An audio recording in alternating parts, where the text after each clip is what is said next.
मुस्कान, पापा। देख बेटा कौन आया। अरे बुआ। मुस्कान, ओए कितनी बड़ी हो गई मेरी बच्ची। मैं अच्छी हूँ, तू कैसी है? मैं ठीक हूँ, आप बैठिए, मैं पानी लेके आती हूँ। आओ दीदी। एक बहुत अच्छी खबर लेके आई हूँ तुम लोगों के लिए। कौन सी खबर दीदी? रिश्ता लेकर आई हूँ अपनी बिटिया के लिए।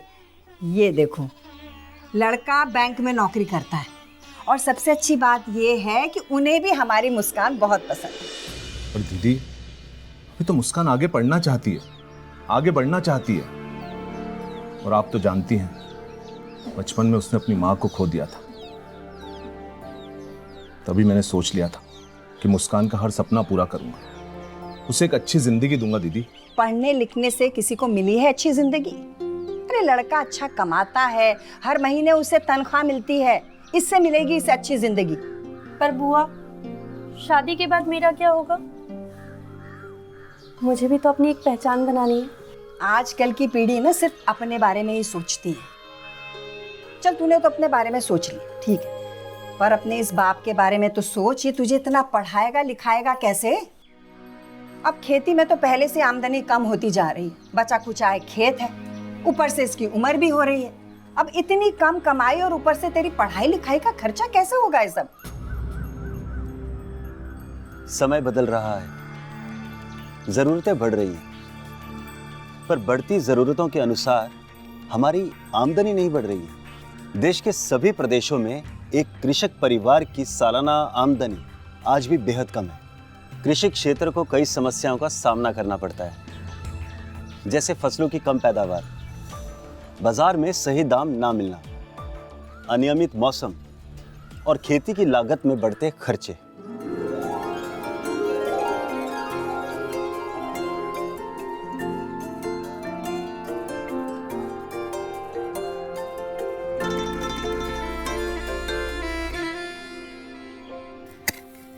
पापा, पापा चलो अब खाना खा लेते हैं। हाँ बेटा, आता हूँ। वाह बेटा वाह। पापा, मैं काफी दिनों से सोच रही हूँ कि हमारी आमदनी कैसे बढ़ाई जाए। बेटा, बुआ भी तेरी ना, पता नहीं क्या दिमाग में डाल के चली जाती है। तू अपनी पढ़ाई पे ध्यान दे, बाकी सब मुझ पर छोड़ दे। नहीं पापा, ये मेरी भी जिम्मेदारी है। मैंने इसके लिए बहुत पढ़ाई की है और यहाँ तक कि कृषि के विशेषज्ञों से भी मिली हूँ। अच्छा, तो फिर क्या पता किया? फसल की पैदावार इसलिए कम हो रही है क्योंकि हमारी जमीन की उपजाऊ क्षमता कम हो रही है। हमें अपनी आमदनी बढ़ाने के लिए जमीन की उपजाऊ क्षमता को बढ़ाना होगा और कृषि के अलावा भी कई और साधन देखने होंगे। बेटा, बात तो तेरी ठीक है, पर ये सब होगा कैसे? उसके लिए हमें सबसे पहले सतत कृषि की पद्धतियों को समझना होगा। सतत कृषि को सस्टेनेबल कृषि के नाम से भी जाना जाता है, पर इस कृषि को समझने से पहले हमें यह समझने की जरूरत है कि हम किन समस्याओं से जूझ रहे हैं। समय के साथ साथ मौसम काफी अनियमित हो गया है, जिसके कारण कृषि में कई चुनौतियां हमारे सामने आई हैं, जैसे कि सूखा, अत्यधिक वर्षा और बाढ़। मौसम के अनियम के कारण उत्पादन में मुश्किलें बढ़ने लगी। रासायनिक कीटनाशक और उर्वरकों का असंतुलित उपयोग बढ़ने लगा। यहाँ तक कि सिंचाई का पानी वो भी सुचारू रूप से उपयोग नहीं होता।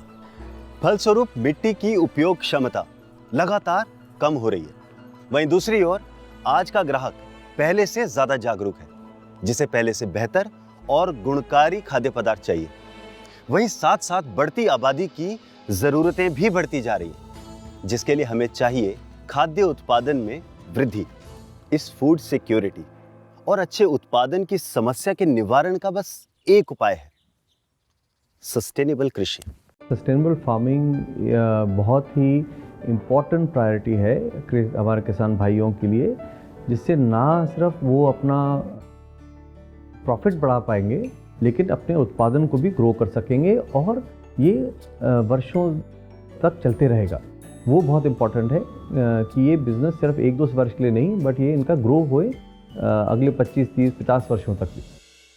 पापा, सस्टेनेबल कृषि के कई मूल सिद्धांत हैं। इसमें अहम है फसल के उत्पादन में वृद्धि के उपाय। पर उसके लिए हमें सबसे पहले हमारी मिट्टी की जांच करानी होगी। इस जांच से हम मिट्टी की उपयोग क्षमता समझ पाएंगे कि इसमें क्या कमी है और उसकी पूर्ति के लिए हमें फसल में क्या पोषक तत्व मिलाने चाहिए। मिट्टी की जांच, मौसम और हमारे स्थानानुसार हम उपयुक्त फसल का चयन कर पाएंगे। और अब तो मौसम का सही अंदाज़ा लगाना भी बहुत ही आसान हो गया है। ये देखिए, इस ऐप में हम अपनी ज़मीन के आसपास के मौसम की जानकारी ले सकते हैं और सही समय पर बुआई और कटाई दोनों कर सकते हैं। बेटा, लागत को कम करने के बारे में भी तूने कुछ पढ़ा है क्या? हाँ पापा, हमारी खेती की लागत को कम करने के लिए अब हमें इस बात का ध्यान रखना होगा कि हम हाइब्रिड बीज या HYV बीज का प्रयोग करें। रासायनिक उर्वरकों के अलावा हम जैव उर्वरकों का प्रयोग करें, जैसे बायो फर्टिलाइजर और ऑर्गेनिक मैन्योर। वाह बेटा, तेरी समझदारी देखकर तो मैं हैरान हूँ। तूने इतनी मेहनत की है, अब मेरी बारी है। चल बेटा, ये है प्रधानमंत्री किसान समृद्धि केंद्र।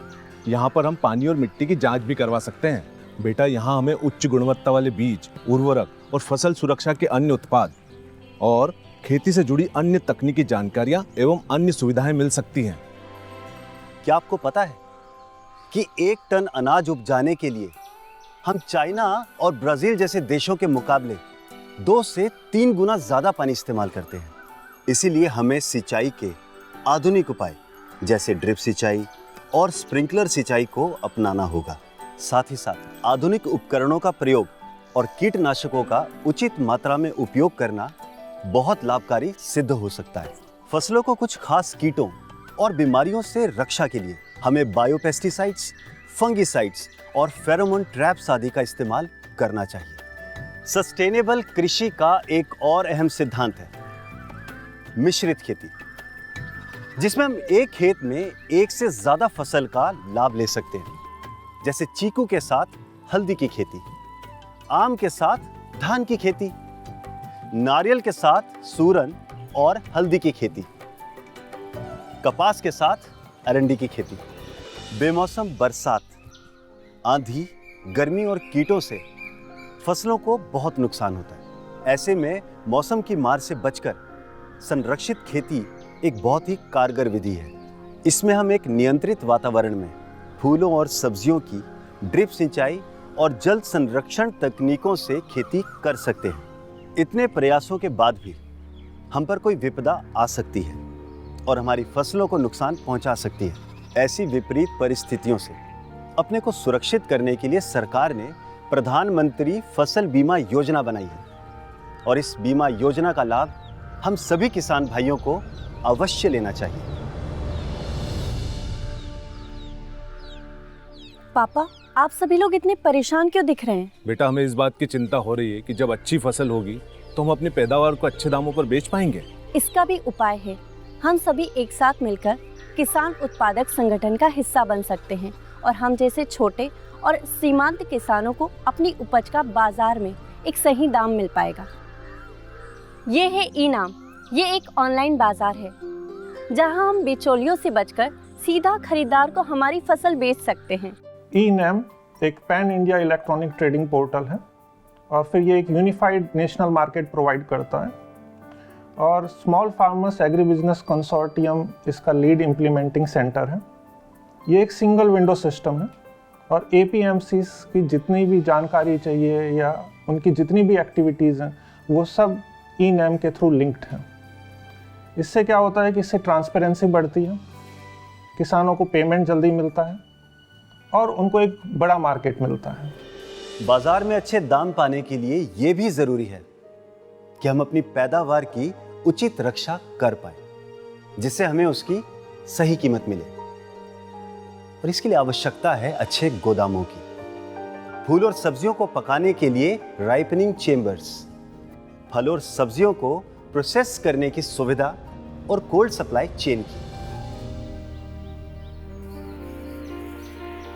बिटिया, इस बार मुझे लग रहा है कि हमें अपनी फसल के अच्छे दाम मिलेंगे। आने दे अब की बार तेरी बुआ को, सीना ठोक कर कहूंगा कि एक पढ़ी लिखी बच्ची क्या कर सकती है। वो अपनी पहचान तो बना ही रही है और हम पूरे गांव वालों को, हम सबको एक नई दिशा भी दे रही है। पापा, हमें आज के बारे में ही नहीं बल्कि आने वाले कल के बारे में भी सोचना चाहिए कि हम अपनी आमदनी को लगातार कैसे बढ़ा सकते हैं। मैं सोच रही हूँ कि हमारे पास गाय भैंस तो है ही, पर हम अपनी ज़मीन पर मुर्गी पालन भी शुरू करेंगे।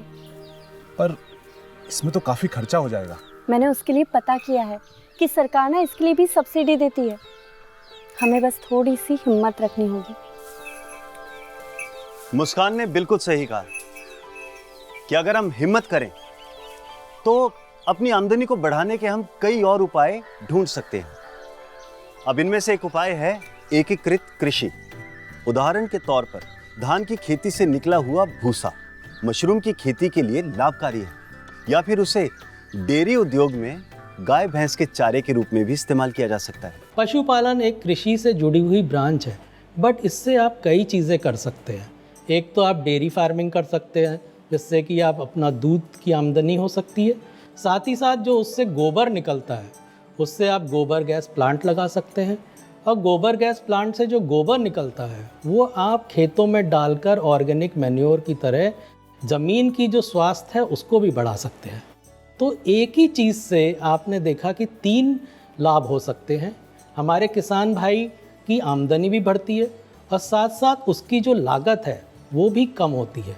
इसलिए एकीकृत फार्मिंग में हमें 2, 3, 4 जितने भी क्रॉप है, शॉर्ट ड्यूरेशन का क्रॉप को भी इंक्लूड करना चाहिए। खास करके जो मरी मसाला का पाक है, टर्मेरिक है, धनिया है, ऐसे जो क्रॉप है जिसमें फ्लावरिंग भी बहुत आता है, उसके पोलिनेटर्स जो है परागनयन करते हैं, मधुमक्खी जैसे कीटक जो है उसको भी बहुत फायदा होता है, और हम मधु भी बहुत सारा कलेक्ट कर सकते हैं।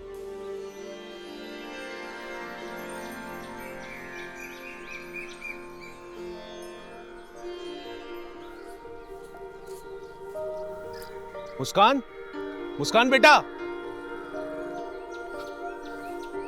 अरे मुस्कान बेटा, मैं तुझे कब से ढूंढ रहा हूँ। वो आपको लौटने में देरी हो रही थी इसलिए मैं यहाँ आ गई। अरे ये सब छोड़ बेटा, पहले तू मुंह मीठा कर। इस बार भी अपनी फसल के बहुत अच्छे दाम मिले हैं हमें। 2 साल हो गए जब से हमने सस्टेनेबल कृषि की पद्धतियों को अपनाया है। बहुत लाभ हो रहा है बेटा। बड़ा गर्व होता है ये सोचकर कि तूने हम सबकी जिंदगी कितनी बेहतर बना दी। बेटा क्या सोच रही है? पापा, वो शहर के कॉलेज में एडमिशन मिल रहा है। इसमें इतना दुखी होने की क्या बात है? पापा, मैं आपको यहाँ अकेला छोड़ के कैसे चली जाऊँ? बेटा, तूने पूरे गांव वालों को इतनी हिम्मत दी है, तो अपने बाप को इतना कमजोर समझती है? अरे मेरा तो एक ही सपना है कि तेरे हर सपने को पूरा कर सकूं। मैंने तेरी बुआ को फोन किया है, वो आती ही होंगी। उन्हें कुछ दिखाना है, और शहर जाने से पहले तू भी उनका आशीर्वाद ले ले। चल। भाई ऐसी भी क्या पढ़ाई लिखाई जिसके लिए इंसान को अपना परिवार ही छोड़ना पड़े? अरे ऐसी बात नहीं है तू दीदी। चुप रहे तो मुझे मत समझा। एक बात बताऊं तुझे, इससे पहले हमारे परिवार की कोई भी लड़की ना इस तरह अकेले गांव छोड़कर नहीं गई है। पर दीदी, इससे पहले हमारे परिवार की कोई भी लड़की अपने परिवार की तरक्की की वजह भी तो नहीं बनी है। क्या मतलब? अब आप चलो मेरे साथ। कहाँ? अरे आओ तो, आपको कुछ दिखाना है। आइए।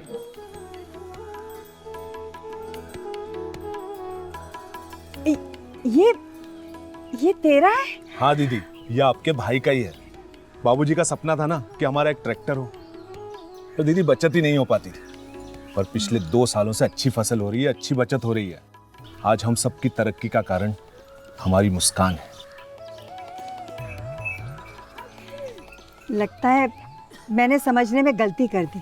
समय के साथ मुझे अपनी सोच को बदलना होगा। आपको बदलने की बिल्कुल भी जरूरत नहीं, आप बस आशीर्वाद दो। मेरा आशीर्वाद तो हमेशा तेरे साथ है बिटिया। बेटा, मैं सोचती थी कि सबकी भलाई के लिए खुद के सपनों को खत्म कर देना ही समझदारी है, लेकिन तूने सिखा दिया कि अपने सपनों को पूरा करने की कोशिश से ही शुरुआत होती है अपने परिवार और समाज की भलाई। इसी तरह हमें भी अपनी सोच बदलनी होगी। वर्तमान और भविष्य की जरूरतों के दृष्टिकोण से सस्टेनेबल कृषि अत्यंत लाभकारी है। इन पद्धतियों को अपनाकर सारे कृषक भाई अपना और अपने आने वाली पीढ़ियों का भविष्य सुनिश्चित कर सकते हैं। तो आओ, सस्टेनेबल कृषि अपनाएं और मिलकर बनाएं एक नई पहचान।